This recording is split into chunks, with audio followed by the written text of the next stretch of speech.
बहनों और भाइयों, नमस्कार। मेरा नाम डॉक्टर प्रिय रंजन त्रिवेदी है और मैं मर्माहत हूँ जिस संदिग्ध परिस्थितियों में और संदेहास्पद परिस्थितियों में सुशांत सिंह राजपूत की मृत्यु हुई, तब से मैं अन्वेषण में लगा हूँ कि आखिर कारण क्या है, कैसे ये सब हो गया। 4 दिन पहले मैंने अपना वक्तव्य दिया था, बहुत सारी बातें मैंने बताई थी। इस बीच में और भी जानकारियां हमें मिली हैं, और चाहे वो प्रेस के माध्यम से हो, मीडिया के माध्यम से हो या कुछ निजी स्रोत से हो, इन जानकारियों को मैं आपके साथ शेयर करना चाहूँगा। तो अभी आप देखें, बातें बड़ी हैं। मैंने 20 ऐसे पॉइंट रखे हैं अपने पास कि मैं चाहता हूँ कि उसको बताऊँ आपको। तो 20 चरणों में पूरी विस्तृत चर्चा होगी कि क्या क्या संभावनाएं हैं और हमें क्या सब करना चाहिए। अभी लेटेस्ट हमने देखा कि कल पुलिस आ गई सुशांत सिंह राजपूत के फ्लैट में। क्योंकि उतना ऊंचा फ्लैट है, पानी उनको चाहिए, नीचे मिल जा सकता था, तो तुरंत बुलाना चाहिए। ऐसा नहीं कि हमको रिया चक्रवर्ती और जो भी बाकी सावंत हैं और नीरज हैं और उसके अलावा फिर जो लोग हैं, उस तरह से उन लोगों को बुलाना या पिठानी को, उसके अलावा उनको तो अलग से एक अलग दल तैयार हो जो देखे कि साहब पुलिस क्या कर रही थी। पुलिस को बात करने के बाद मुझे पूरा विश्वास है कि वह बताइए कि हमें ऊपर वाले साहब ने कहा था, उनको बुलाया जाए। सभी नागरिक बराबर हैं, ये नहीं समझना है कोई एडीजी है, कोई कमिश्नर है, कोई मंत्री है, कोई प्रधानमंत्री है, कोई मुख्यमंत्री है, ऐसा नहीं होता है। भारत में सभी को एक एक वोट है। अगर किसी को 2 वोट होता, किसी को 4 वोट होता तो बात अलग थी। इसलिए महत्वपूर्ण होना कोई आवश्यक नहीं है। जो भी पुलिस के कांस्टेबल या छोटे अधिकारी आए थे, उनको बुलाया जाए, उनसे पूछा जाए कि भाई क्या कारण है, आखिर हुआ क्या था। वो बताते हैं, फिर पुलिस कमिश्नर बुलाया जाए। दबाव में हो सकता है बता दें कि हमें ऊपर से आदेश है। ऊपर में किसका आदेश है भाई, क्या बात है? सरकार के लोग कह रहे हैं आपको कि बाहर का कोई माफिया है जो आपको धमका रहा है, या कोई पाकिस्तान का हाथ है, या दुबई का हाथ है, कहीं का हाथ है, होना चाहिए। तो पुलिस के बारे में तो जो भूमिका है संदिग्ध, उस पर जांच होनी चाहिए। और कल पुलिस क्यों आई पानी पीने के लिए? अच्छा, अब अगली बात है कि पड़ोसी ने क्या कहा। जो महिला कल बता रही थी, रात से ही बोल रही है, आज भी उनका वक्तव्य आ रहा है। एक ही वक्तव्य है जिसको बार बार दिखाया जा रहा है। उसमें उसने कहा था कि हम लोग वॉच करते थे कि उनका लाइट लगभग रात भर जलता था, 3 बजे तक जलता रहता था, क्योंकि वो व्यस्त रहते थे, दिन रात काम करते थे। लेकिन उस दिन 10 साढ़े 10 के आसपास लाइट बंद हो गया और बत्तियां बुझा दी गई, और केवल जो किचन का लाइट था वो जल रहा था। मतलब कोई था जो खुराफात में लगा हुआ था। तो ये बहुत बड़ी बात है, इस पर जांच होना अत्यावश्यक है। अब है बात कि चाबी वाले रफीक ने कहा कि हमें फ़ोन किया गया, तो इसका मतलब है कि पहले से उनको नंबर रहा होगा, या फिर वो इंटरनेट पे जाके देखे होंगे कि भाई चाबी बनाने वाला कौन कौन होता है। यह भी बहुत मुश्किल बात है पता करना। लेकिन फ़ोन किए, उसने कहा कि आप इसका फ़ोटो भेजो। फ़ोटो भेजने के बाद वो आया भी। आने के बाद उसको कहा गया कि तुम ताला तोड़ दो, जल्दीबाजी है, क्योंकि तब तक उनको पता था कि उनकी बहन और बाकी लोग भी आ सकते हैं। तो इन लोगों ने उसको भगा दिया। ज़्यादातर होता है कि ताला खुला कि नहीं, टूटा कि नहीं, इसलिए खोल के देखता है, क्योंकि ताला तोड़ने के बाद ही कभी कभी फंस जाता है। तो वो बेचारा ईमानदारी पूर्वक खोलना चाह रहा होगा दरवाजे को। भीतर में जो दृश्य था वो तो एक ऐसा भयावह दृश्य रहा होगा कि उसको दिखाना जरूरी नहीं समझा इन लोगों ने, वो चला गया। तो चाबी वाले से भी और बात करनी चाहिए कि क्या सब संभावनाएं हैं, उसका स्टेटमेंट रिकॉर्ड होना चाहिए। और उसके आधार पर अगर उसको कोई फ़ोन आ रहा है कहीं से तो मत बोलना, तो उससे पता चलेगा। हमें पूरी उम्मीद है कि उस चाबी वाले से बराबर बात होती होगी, किसी न किसी की, कोई उसको धमकाता होगा कि बाद में आ सकता है, या कल जब वो स्टेटमेंट दिया है उसके बाद उसको 10-20 फ़ोन आ गया होगा, उसको मर्डर का या तंग करने का या उसको ब्लैकमेल करने का।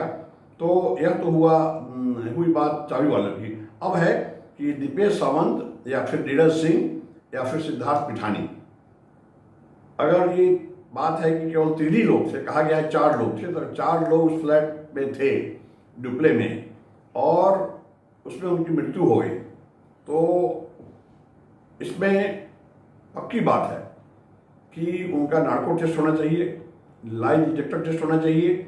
अब मुझे पूरा विश्वास है कि ये लोग असली बात को बता देंगे।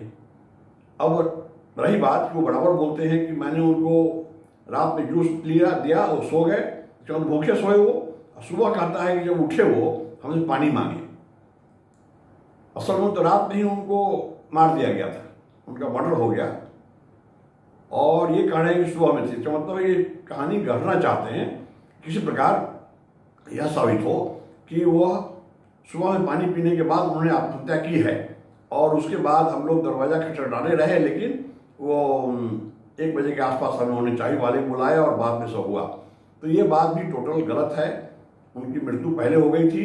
यही कारण है कि लास्ट बॉडी जो है फूल गया था। अच्छा, अगली बात है कि उनका एक आंख बंद था, एक आंख खुली हुई थी, इसलिए रात में उनको टॉर्चर किया गया है, उनको मारा गया है, लड़ाई हुई है और मारने के बाद वो पैरालाइज्ड हो गए होंगे, लकवा मार दिया उनको, इसलिए वैसा लग रहा था। और शरीर पर बहुत जगह चोट के निशान हैं। जो आदमी आत्महत्या करेगा वो भी एक ऐसे कमरे में जो पंखे और बेड के बीच में जो दूरी है वो 6 फीट से थोड़ा कम है, तो 6 फुट 1 इंच का आदमी कैसे आत्महत्या कर सकता है। वैसे लोग जो लंबाई में छोटे होते हैं वो एक स्टूल पर चढ़ के, बेड पर स्टूल रख के चढ़ के और बाद में लात मारते हैं कि किसी तरह से वह स्टूल हट जाए और फिर लटक गए, उसके बाद थोड़ी देर के बाद जीव निकल गया, उसके बाद सांस लेना बंद कर दिए, वो मर जाते हैं। तो ये बात बड़ा महत्वपूर्ण है कि उनसे पूछा जाए कि कब मृत्यु हुई थी, कितने बजे हुई थी और रात में लाइट क्यों बंद कर दिया गया। इसका मतलब प्री प्लान्ड है और हो सकता है कि इन चारों के अलावा और भी कोई लोग आए हों जो लोग मर्डर करके उनको पूरा पार घाट लगा करके और फिर वो आगे चले गए होंगे और ये लोग प्लानिंग में लग गए होंगे कितना झूठ बोलना है, नहीं बोलना है, और रिया को भी बता रहे होंगे या पहले प्लानिंग हो गई थी क्योंकि रिया तो घर छोड़ के चली भी गई थी। अच्छा, और रही बात कि साहब जब मिस्टर राठौर जो राजस्थान से आते हैं और करणी सेना के भी वो एक्टिव मेंबर हैं, जो वहाँ प्रोड्यूसर हैं या फिल्म लाइन में लगे हुए हैं, उन्हें जब पता चला सुशांत के चचेरे भाई जो विधायक हैं बीजेपी से बिहार में, तो उनसे बात करने के बाद उनको लगा कि हमें जाना चाहिए। तो ये देखें कि जब शमशान भूमि पर तो आने में समय लगेगा, हम क्यों नहीं हॉस्पिटल चले जाए। हॉस्पिटल में गए तो उनको परिचय हो गया, वहाँ के पुलिस कांस्टेबल या जो छोटे मोटे लोग थे और बात कर रहे थे। बात करते करते जब उनको फ़ोन आया सूरज का कि क्यों नहीं मिला दिया जाए, तो वो पैरवी किए क्योंकि वो ज़्यादा नहीं जानते थे कि रिया कौन है क्या है। तो उन्होंने कहा कि ठीक है भाई, पुलिस को कहे, बोला कि हम जाने देंगे। रिया गई, जाने के बाद वो उनके छाती पर हाथ रख के बोली कि सॉरी बाबू। तो बंगला में बाबू बहुत बोला जाता है। पहले भी सोचे होंगे आपकी जब आनंद फिल्म आई थी तो उसमें ए बाबू मोसाई, ये तो भालोबासा भालो नहीं, मतलब तो बाबू मोसाई और ये बाबू, ये क्योंकि बंगालन है इसलिए ऐसा कही होगी और उसको पश्चाताप हो रहा होगा कि इतनी बड़ी घटना घट गई। तो अपने मन से उसका कोई हाथ नहीं हो सकता है।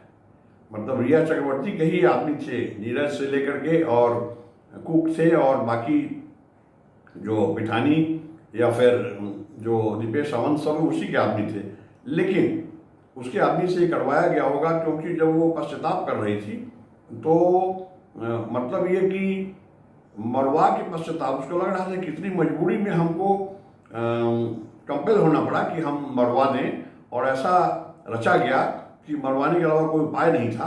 तो उसको तो फांसी की सजा होनी चाहिए, लेकिन जो हुकुम दहिंदे है जिसने बताया है कि साहब ऐसा करना पड़ेगा, उसको भी सजा फांसी के ऊपर कोई सजा नहीं, उसको भी फांसी होनी चाहिए, चाहे कोई भी हो, चाहे वो इंडस्ट्रिस्ट हो, फिल्म प्रोड्यूसर हो, डायरेक्टर हो या राजनेता हो या रूलिंग पार्टी का हो या अपोजिशन पार्टी का हो, जहाँ का भी हो। अपोजिशन पार्टी का नहीं हो सकता क्योंकि रूलिंग पार्टी जिस तरह से पागल हो चुकी थी। अभी देखें छोटी सी बात कितना हास्यास्पद लगता है। भाई कोई मर्डर हो गया, उस पर जांच चल रही है, लेकिन जिस तरह से जो प्रवक्ता हैं एनसीपी के या फिर शिवसेना के, वो कितना इल इन्फॉर्म्ड है और किस तरह से लड़ाई करते हैं, जैसे लगता है कि उन पर लांछन आ रहा हो, और ऐसा लगता है कि जैसे सुशांत सिंह राजपूत कुछ था ही नहीं। उनको दर्द होना चाहिए कि इतना बड़ा मर्डर हुआ है और ऐसी हालत में वो इस तरह का फालतू स्टेटमेंट देते रहते हैं, ये नहीं हुआ। वो कितनी बुराई करते हैं सुशांत सिंह की, पता नहीं लगता है, और पुलिस की बड़ाई करते हैं। जो पुलिस ने ऐसी गलती की है कि पुलिस के बारे में बाद में आऊँगा, बताऊँगा पुलिस के साथ क्या करना चाहिए। अब रही बात कि रिया के ने कहा, अब राठौड़ से भी बातचीत होनी चाहिए कि और भी बात बता सकते हैं, उनको पता है। इसके अलावा जो कोरियोग्राफर थे इनके गणेश, उन्होंने कहा है कि मुझे पता है, सीबीआई को हम बता देंगे। तो अभी तक उसको बुलाया क्यों नहीं गया? मैं समझता हूँ कि सीबीआई इसको छुपा रही होगी, जरूर उनको पता होगा और गलती से नहीं बुलाए हैं। बुला लें, उन्होंने कहा है कि मैं हर चीज़ बता दूंगा। तब तो फिर इसमें संदीप सिंह के अलावा जितना बड़ा बड़ा गैंग है, सारे लोग पकड़ा जाएंगे। कोरियोग्राफर ने बहुत बड़ी बड़ी बातें की थी टेलीविजन पर, तो उनको तो आज ही बुला करके अलग से, चाहे उन्हें घर जा करके या अलग होटल में बात कर लें, ताकि बात न खुले और लोग सजग नहीं हो जाएं। तो ये रही गणेश की बात। अभी है कि रोशन जो प्रोड्यूसर थी, उसमें सुशांत सिंह का साइड रोल था। उसने साफ कहा है कि बहुत बड़ी साजिश है ये, और यहाँ तक कि उनके रहते हुए, उनके मरने के बाद भी बहुत सारे पोस्ट को डिलीट किया जाता है। मतलब पासवर्ड उनके पास था, ये सब हैंडल कोई और कर रहा था। उनका जो भी सोशल मीडिया अकाउंट है उसको हैंडल करने वाला कोई और था। यही रिया रही होगी, इसके ग्रुप के लोग रहे होंगे, पिठानी रहा होगा। मतलब इन लोगों ने कार्यक्रम बना लिया था कि इसको बर्बाद कर देना है और ब्लड सक कर लेना है।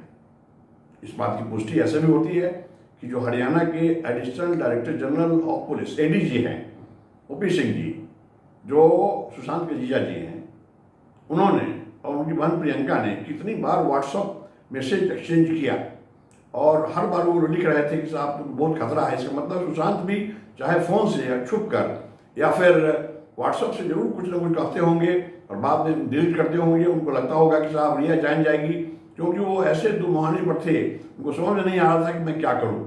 परिवार उनको बहुत प्यारा था, अभी माहौलियात ऐसा बना दिया था कि उनके पास कोई उपाय नहीं था।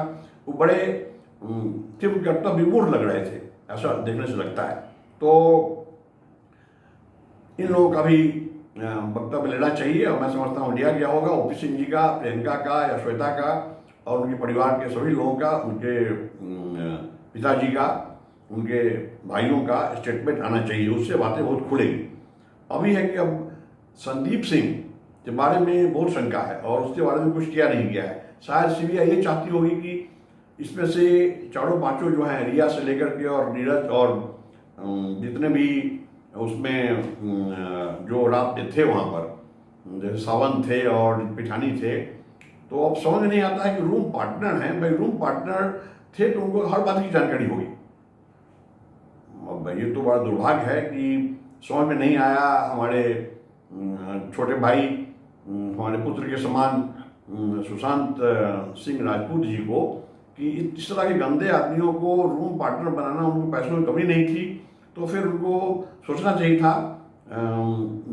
कम से कम उनके फ्लैट ऊपर नीचे मिला करके हमेशा उनके पास 8-10 आदमी रहते थे, जहाँ जहाँ भी वो रहे।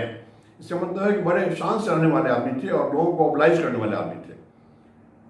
क्योंकि पैसा आया तो उन्होंने देखा कि खर्च भी जम के होना चाहिए ताकि लोग एंजॉय कर सकें। ये बड़ी अच्छी आदत है, लेकिन अब इस तरह की घटना हो गई, ये बड़ी दुखद घटना है। संदीप सिंह पर कार्रवाई होनी चाहिए, बुलाना चाहिए। उन्हें कौन कहा और वो बताएंगे कि उनको किसने आदेश दिया। 1 साल से संपर्क में नहीं थे और एकाएक आ गए, और सारा जो वो उनके मृत्यु के बाद, सुशांत की मृत्यु के बाद जितना भी रिचुअल्स है, सब में वो लीड रोल अदा कर रहे थे। तो उन्होंने क्यों किया, आखिर किसने बताया?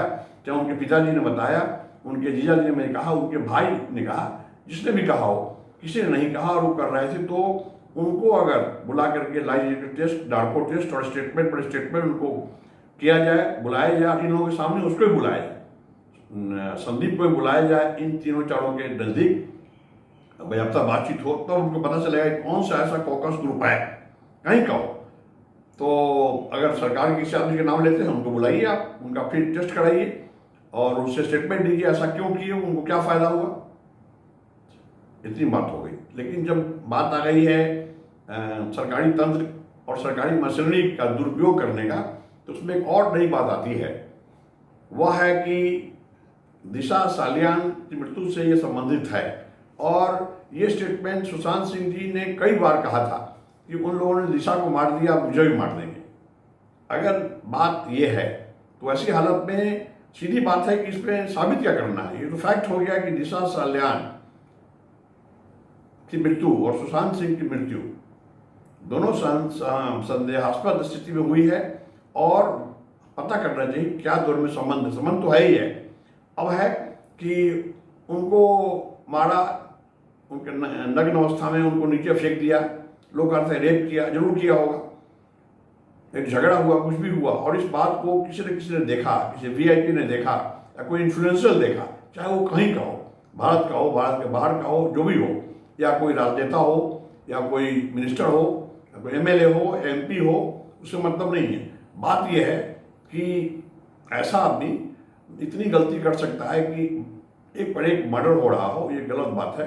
तो इसकी जांच होनी चाहिए और अलग से होनी चाहिए, अलग से बातचीत करके। संदीप सब बता देगा, तो इसलिए उसका स्टेटमेंट लेना जरूरी है।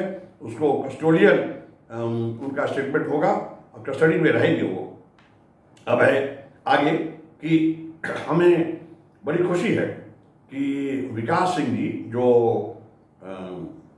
वरीय अधिवक्ता हैं उच्चतम न्यायालय में, उनको मैं बहुत दिनों से जानता हूँ। उनके पिताजी मेरे मित्र रहे हैं, मेरे संबंधी भी रहे हैं, सुरेश प्रसाद सिंह, एसपी सिंह जी जो इनकम टैक्स कमिश्नर भी थे और उसके भी ऊपर बहुत सारे पदों पर गए।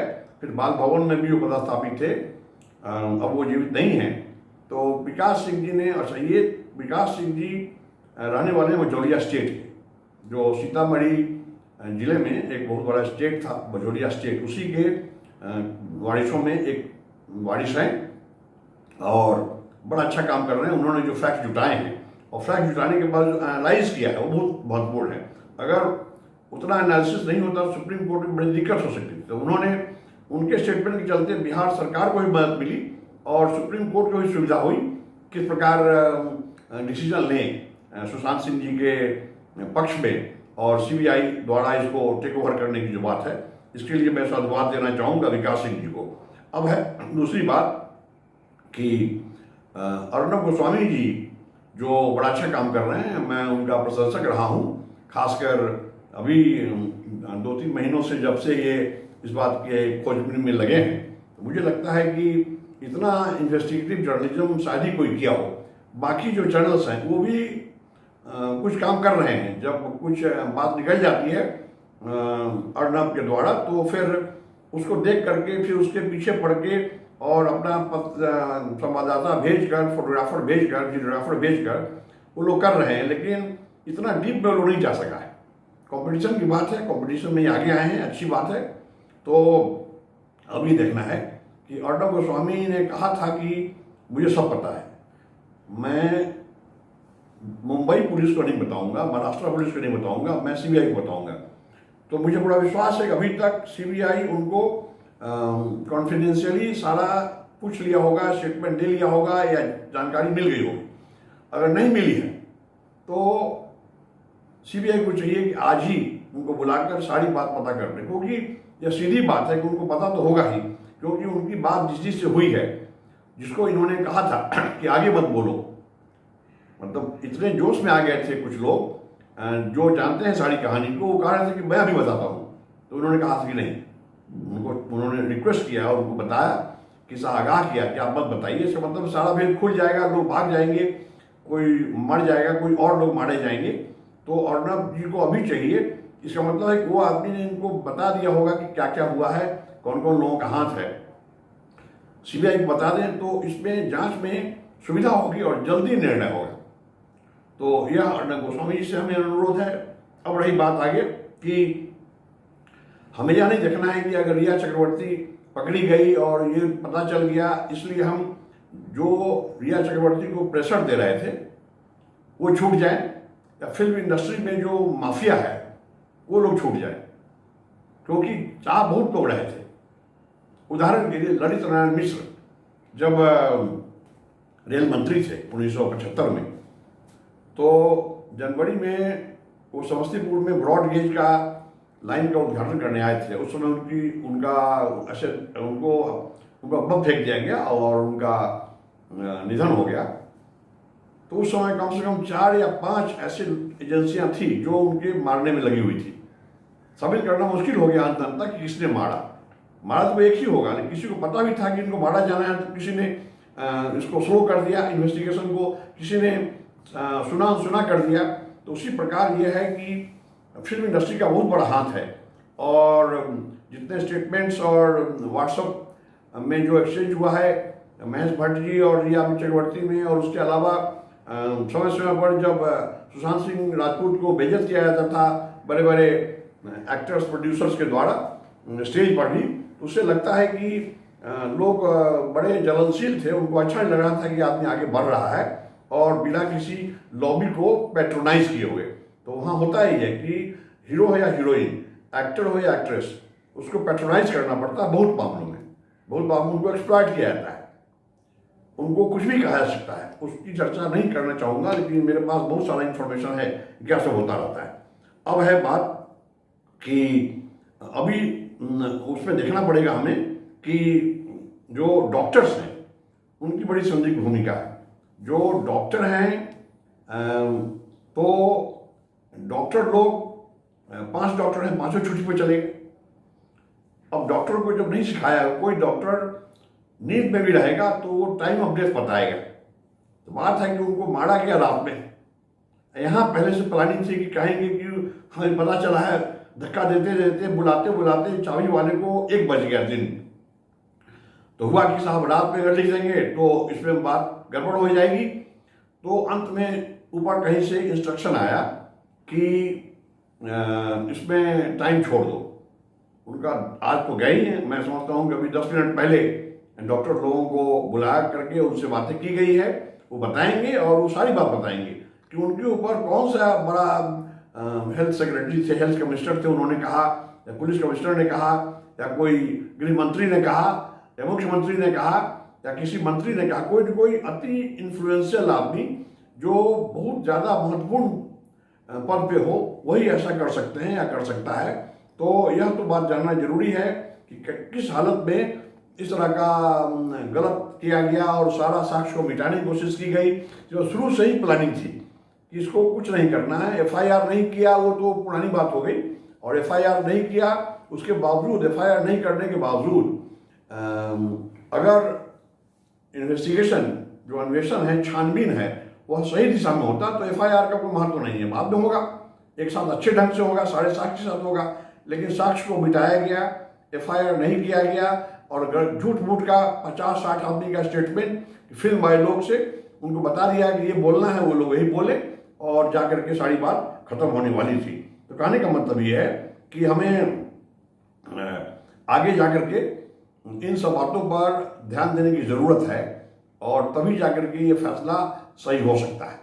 अब रही बात कि इसमें सीबीआई को और क्या क्या करना चाहिए।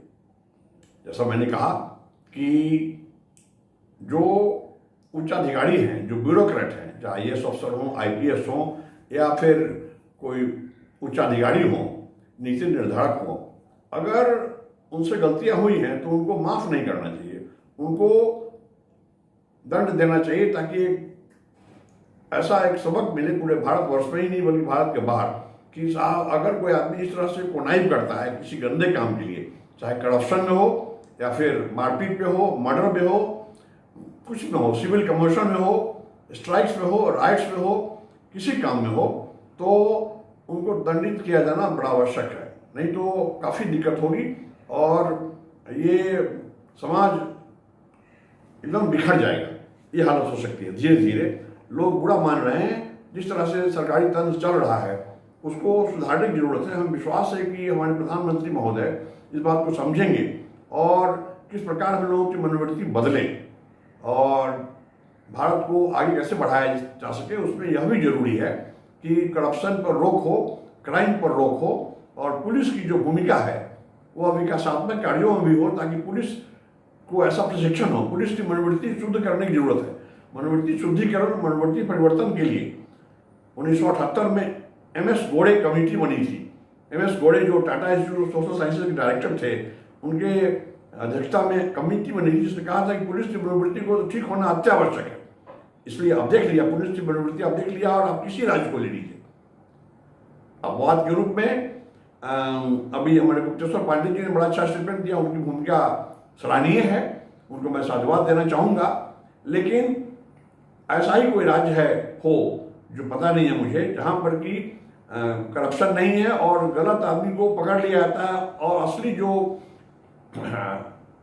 कल्प्रिट है उसको छोड़ दिया जाता है, या तो सर्वविदित है और होता आया है, सैकड़ों साल से होता आया है। इस पर रोक होनी चाहिए। और मुझे पता है कि अगर पुलिस की और उच्चाधिकारियों की, मंत्रियों की और नीति निर्धारकों की अगर मनोवृत्ति शुद्ध कर दी जाए, तभी जाकर एक नए समाज की कल्पना हम कर सकते हैं।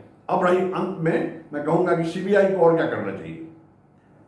बहुत सारे लोगों ने कहा है कि CBI जब भी कोई फैसला लेती है तो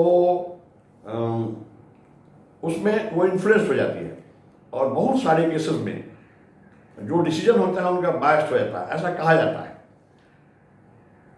मैं तो ऐसा नहीं मानता, लेकिन अगर ऐसी बात है भी तो इस केस में, क्योंकि एक अत्यावश्यक सूचना मैं दे रहा हूं कि अभी अगर इल्जाम है कि केंद्र सरकार इन्फ्लुएंस करती है CBI को, तो इन्फ्लुएंस करती है तो अभी करे, अच्छी बात है, इस बार तो कर दे। क्योंकि केंद्र सरकार चाहेगी कि फैक्ट को पता लगाना। कारण यह है कि महाराष्ट्र में सरकार BJP और NDA की नहीं है, तो इसका फायदा भी सुशांत सिंह जी के मिस्टीरियस डेथ के बारे में पता लगाने में सुविधा होगी। और मुझे पूरा विश्वास है कि CBI के अफसर, बहुत सारे लोग मैं जानता हूँ, वहाँ के जो निदेशक हैं और बाकी बड़े बड़े अफसरान हैं, मैंने उनके कामों को सराहा है। मैं जानता हूँ कि बड़े ईमानदार लोग हैं।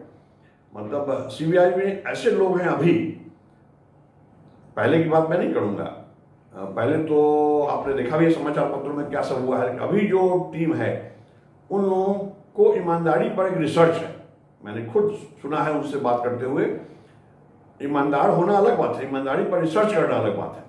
तो मैं साधुवाद देता हूँ CBI को, जिन्होंने इतना त्वरित गति से ये काम किया है। मुझे पूरा विश्वास है ज़्यादा से ज़्यादा 2 से 3 दिनों में सारे फैक्ट्स पता चल जाएंगे और उसके बाद फिर जब कानून का काम है, कोर्ट का काम है उनको दंडित करना, लेकिन सख्त सख्त सजा मिले, ताकि जो इंडिपेंडेंट एक्टर्स हैं, जो किसी लॉबी को बिलोंग नहीं करते हैं, उनको भी आगे बढ़ने का मौका मिले। इन्हीं शब्दों के साथ मैं आपको धन्यवाद देता हूं कि आपने मुझे समय दिया। धन्यवाद। जय हिंद।